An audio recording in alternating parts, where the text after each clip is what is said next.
No século XVII, São Francisco de Sales lançou um livro, Introdução à Vida Devota, que o senhor deve conhecer muito bem, no qual defendia que não era preciso se recolher a um mosteiro para imitar Cristo.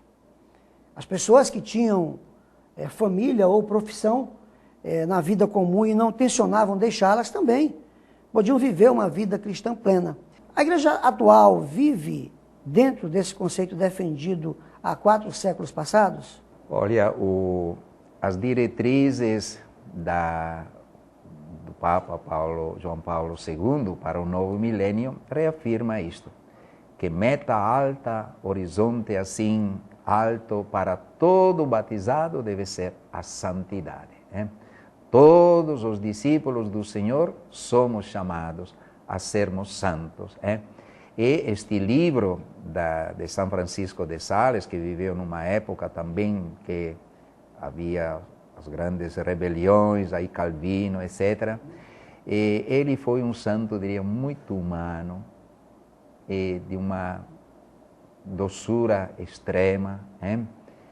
E soube passar isto também através de uma espiritualidade que ele difundiu, mesmo este livro, que é um convite a todo batizado, a todo discípulo do Senhor, para ser santo. Então, hoje, a santidade, eu acho que nunca a igreja, só no começo, viveu uma florescência de santidade como nos nossos dias. Se apontam, às vezes, as falhas, o pecado da igreja, que existe e existirão sempre. Pela eternidade, quem quiser criticar a igreja pode criticar. Mas faria melhor, talvez, se for batizado, em vez de criticar os outros, olhar para si. Mas, para quem quer ver a obra de Deus na igreja, a igreja oferece também esta coroa, este miríades de santos, de irmãos nossos que souberam dar sua vida para Deus, dar sua vida aos irmãos, porque santidade é isto, amor a Deus, acima de tudo, amor e serviço aos irmãos.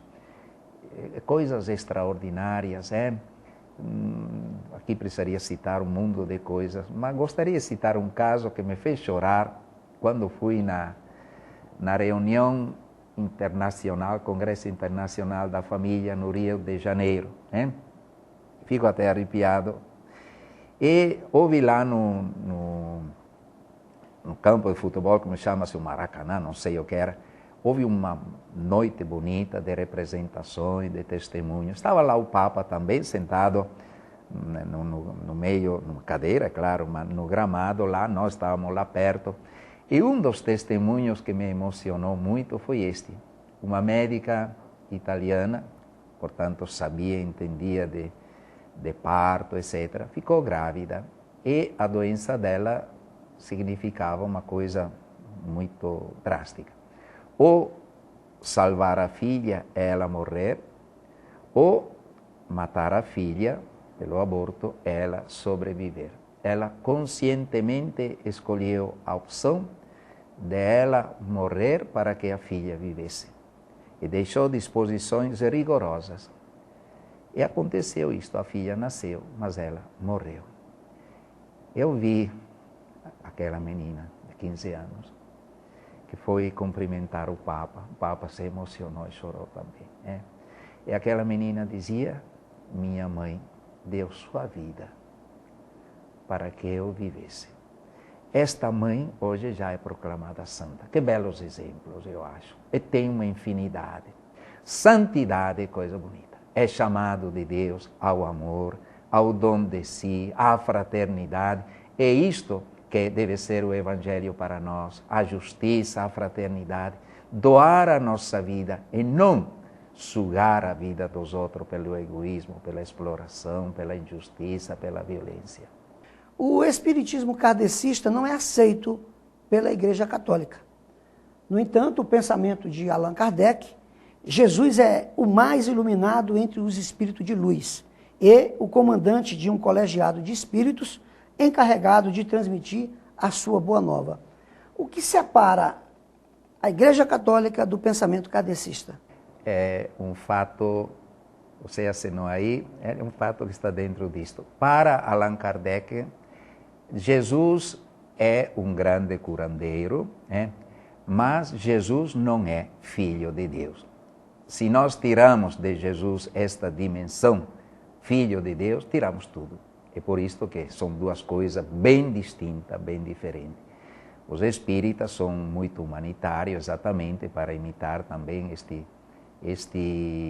convite, este exemplo de Jesus que curava, que se preocupava. Mas mais do que uma religião, seria uma filosofia. E uma filosofia que tem certos princípios que não batem com critérios nossos.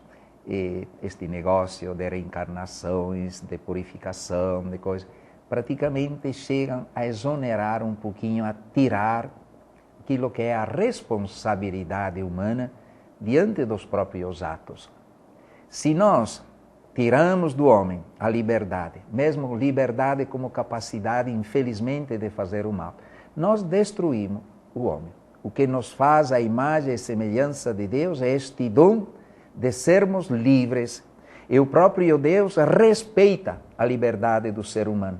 Até o ponto que, se o ser humano escolhe de fazer o mal, Deus respeita e o trata conformemente, segundo a sua escolha. Deus chama, Deus convida, mas Deus não violenta a liberdade da pessoa, né? Eu fico, às vezes, isto foi para mim até um critério para saber conviver com os problemas, com as carências das pessoas. Quem sou eu para querer que um fulano mude de vida, seja diferente, quando Deus, que seria o único que poderia, na hora que um falhar, poderia fulminá-lo se quisesse, porque Deus é o único justo, Deus não faz isto.